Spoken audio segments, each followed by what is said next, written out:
South ఇండియాలోనే అతి తక్కువ ధరలకి రత్నాలను అందించే ఏకైక సంస్థ 6JVR.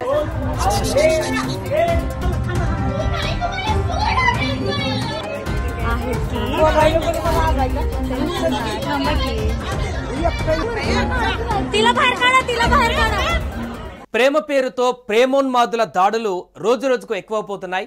తాజాగా ఇటువంటి ఘటన ఒకటి మహారాష్ట్రలో సతారాలో జరిగింది. కొంతకాలంగా తనను ప్రేమించాలని ఒక యువకుడు బాలిక వెంట పడుతున్నాడు. దీంతో బాలిక తిరస్కరించడంతో స్కూల్ నుంచి వచ్చే సమయంలో అడ్డుకొని కత్తితో బెదిరించాడు ఆ యువకుడు. చాకచక్యంగా స్పందించి బాలికను ఆ యువకుడి నుంచి తప్పించాడు ఒక స్థానికుడు. అనంతరం యువకుడికి దేహశుద్ధి చేసి పోలీసులకు అప్పగించారు. సతారా జిల్లా పరిధిలోని ఓ పట్టణంలో ఓ 14 ఏళ్ల బాలికపై ఆ ప్రాంతానికి చెందిన 18 ఏళ్ల యువకుడు కొంతకాలంగా ప్రేమిస్తున్నానంటూ వెంటపడుతున్నాడు. బాలిక అందుకు నిరాకరించడంతో ఆ యువకుడు దీన్ని జీర్ణించుకోలేకపోయాడు. పలు రోజులుగా బాలికను వెంటాడుతూ ఆమె ప్రయాణ మార్గాలలో ఎదురుగా కనిపిస్తూ వేధిస్తున్నాడు. ఒకరోజు మధ్యాహ్నం పాఠశాల ముగిశాక బాలిక తిరిగి ఇంటికి వెళ్తుండగా యువకుడు రోడ్డుపై ఆమెను అడ్డగించి నన్ను ప్రేమించు లేదంటే నిన్ను చంపేస్తా అంటూ కత్తి చూపించి బెదిరించాడు.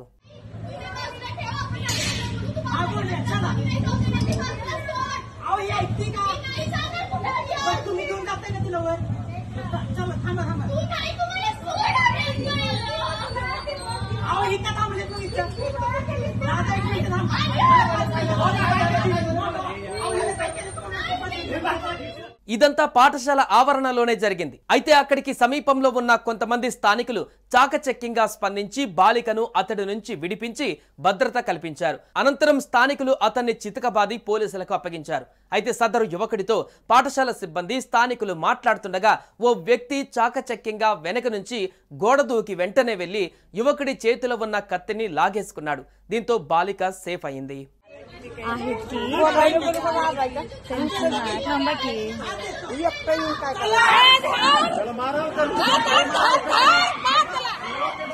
మరోవైపు ఈ ఘటన అనంతరం అక్కడి తల్లిదండ్రులు, విద్యార్థులు, పాఠశాల యాజమాన్యాలు భద్రతపై ఆందోళన వ్యక్తం చేస్తున్నారు.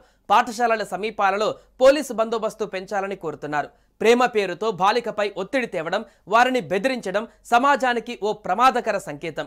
ఇలాంటి సంఘటనలు పునరావృతం కాకుండా ఉండేందుకు న్యాయపరంగా కఠిన చర్యలు తీసుకోవడం, యువతలో మానసిక బలాన్ని పెంచడం, నైతిక విలువలపై అవగాహన కల్పించడం అనివార్యమని అంటున్నారు.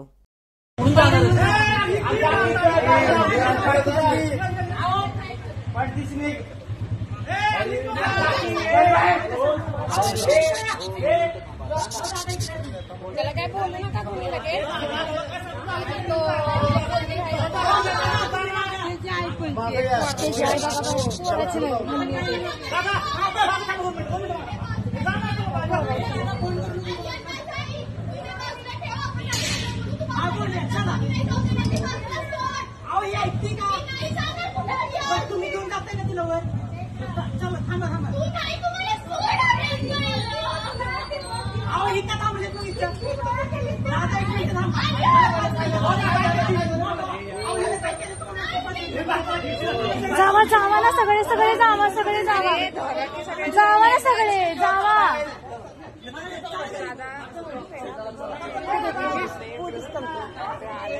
आहेत की थांबा की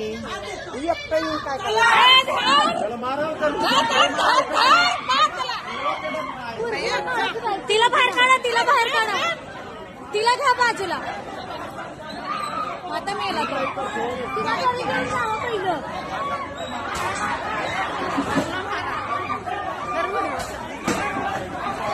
సుమన్ టీవీలో మీ పర్సనల్ అండ్ బిజినెస్ ప్రమోషన్స్ కోసం కింది నెంబర్కి కాంటాక్ట్ చేయండి.